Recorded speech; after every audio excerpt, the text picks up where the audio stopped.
عليكم ورحمة الله وبركاته. ازيكم يا بنات؟ فيديو النهاردة هنتعرف ازاي نعمل باليت اي شادو جليتر زي ما انتم شايفين، وده كان بناء على طلبكم انتم. الادوات اللي انا استخدمتها النهاردة كانت جليتر، والجليتر ده هتلاقوه متوفر في المكتبات او في محلات مستحضرات التجميل.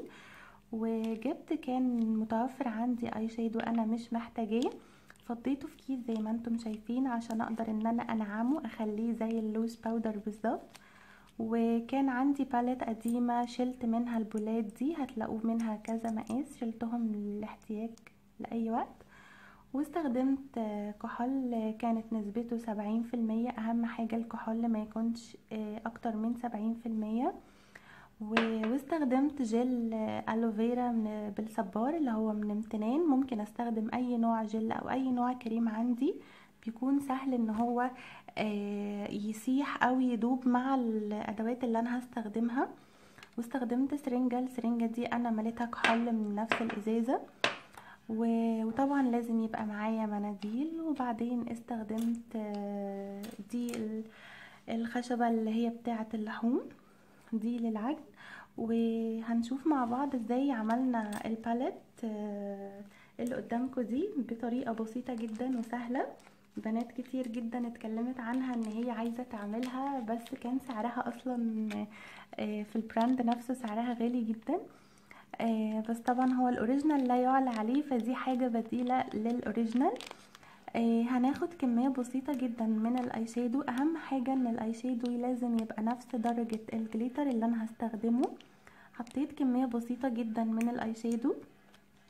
طبعا البولة الكبيرة دي انا كل اللي انا هعمله فيها ان انا هستخدمها للعجن بس، وبعدين هرجع افضي في البولة الصغيرة دي زي ما انتم شايفين. بعدين هحط كمية من الجليتر. الجليتر اصلا اللون بيكون نفسه داخل فيه نفس اللون بتاعه، يعني بيكون محطوط عليه الوان. فانا حطيت كمية بسيطة جدا من الشادو لان مش هحتاج لون كتير، انا كل بس اللي انا محتاجاه هي ارضية. بعدين هاخد نقطة بسيطة قوي من الكريم اللي انا هستخدمه او الجل، جل الالوفيرا. خدت نقطة بسيطة كده زي ما انتم شايفين. وبعدين هحط الكحول على الخليط اللي انا عملته ده. الكحول كده كده اصلا هو بيطير، فمش هيأثر معايا ان هو زيادة او مش زيادة. بعدين هبدأ اعجن كده زي ما انتم شايفين، هخليهم كلهم يختلطوا ويتجانسوا مع بعض، الجل بالكحول بكل حاجة بالطريقة دي. كده انا خلصت. واهم حاجة ان انا يعني بعجنها كويس جدا، بخليهم كل الالوان تندمج مع بعض. بعدين بفضيهم في البولة هنا بالطريقة دي.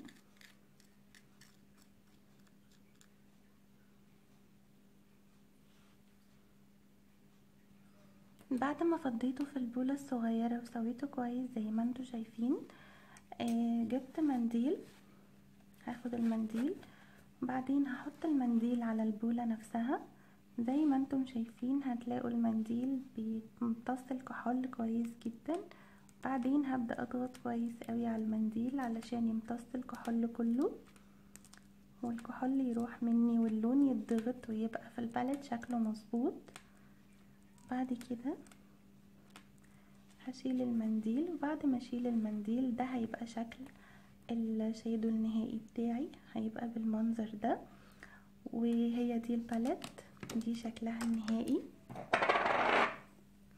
ده شكل الباليت النهائي. بعد ما بخلصها لازم اسيب الباليت نفسها مفتوحة كده لمدة 24 ساعة علشان الكحول اللي احنا حطيناه يطير وما يضرناش.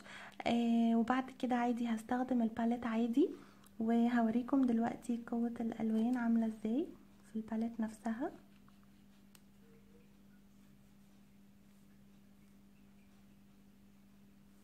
وهي دي كانت الالوان اللي انا استخدمتها واللي انا عملتها دي. انا سبتها مفتوحة 24 ساعة. وبعدين عادي استخدمتها عادي جدا مفيهاش اي حاجة. واتمنى يكون الفيديو عجبكم، ولو عجبكم الفيديو ما تنسوش تعملوا لايكس وشير وسبسكرايب، ولو عجبتكم الفكرة قولولي علشان اعمل لكم فيديوهات تانية شبيهة لدي. اشوفكم على خير، باي باي.